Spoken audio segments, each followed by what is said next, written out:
Right guys, कैसे हैं आप? आई होप सब बढ़िया हैं। तो याद बात करने वाले हैं MI 11 pro Samsung Galaxy A71 के बारे में। तो वीडियो से लाइक करिए, सब्सक्राइब कर दीजिए।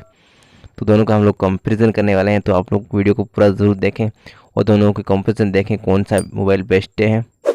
MI 11 pro versus Samsung Galaxy A71। तो वीडियो को पूरा ज़रूर देखें और आप में कमेंट करके ज़रूर बताएं कौन सा मोबाइल आपको बेस्ट लगा। तो वीडियो को पूरा ज़रूर देखें और लाइक ज़रूर करें, चैनल पर सब्सक्राइब भी कर लीजिए। वीडियो को पूरा देखते रहिए, एंजॉय कीजिए।